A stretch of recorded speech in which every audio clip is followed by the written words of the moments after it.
Oaths and retaliation.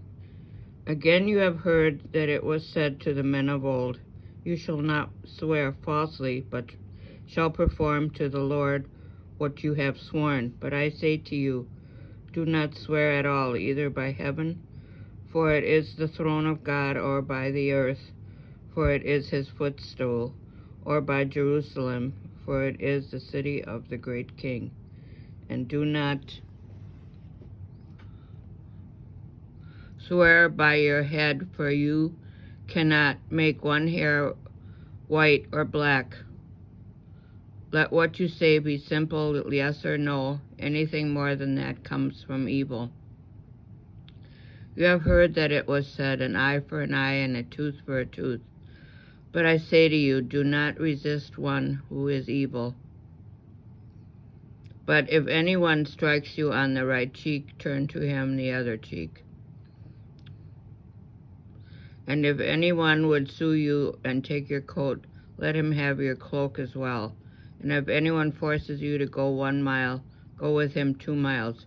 Give to him who begs from you, and do not refuse him who would borrow from you. You have heard that it was said, You shall love your neighbor and hate your enemy. But I say to you, love your enemies and pray for those who persecute you, for that you may be sons of your Father who is in heaven. For he makes his sun rise on the evil and on the good, and sends rain on the just and on the unjust. For if you love those who love you, what reward have you? Do not even the tax collectors do the same? And if you salute only your brethren, what more are you doing than others? Do not even the Gentiles do the same? You therefore must be perfect as your heavenly Father is perfect. Piety and almsgiving. Beware of practicing your piety before men in order to be seen by them, for then you will have no reward from your Father who is in heaven. Thus when you give alms, sound no trumpet before you, as the hypocrites do in the synagogues and in the streets, that they may be praised by men. Truly I say to you, they have their reward. But when you give alms, do not let your left hand know what your right hand is doing, so that your alms may be in secret, and your Father who sees in secret will reward you. Praying and fasting. And when you pray, you must not be like the hypocrites, for they love to stand and pray in the synagogues and at the street corners, that they may be seen by men. Truly I say to you that they have their reward.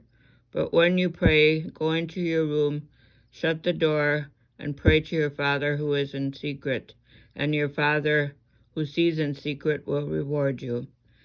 And in praying, do not heap upon empty phrases as the Gentiles do, for they think that they will be heard for their many words. Do not be like them, for your Father knows what you need before you ask him. Pray then like this: Our Father who art in heaven, hallowed be thy name. Thy kingdom come, thy will be done, on earth as it is in heaven. Give us this day our daily bread, and forgive us our debts, as we also have forgiven our debtors. And lead us not into temptation, but deliver us from evil. For if you forgive men their trespasses, your heavenly Father will also forgive you. But if you do not forgive men their trespasses, neither will your Father forgive your trespasses. And when you fast, do not look dismal like the hypocrites, for they disfigure their faces that their fasting may be seen by men.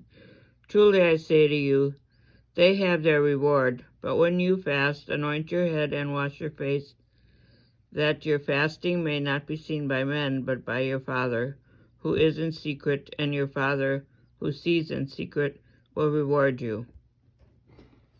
Possessions and masters.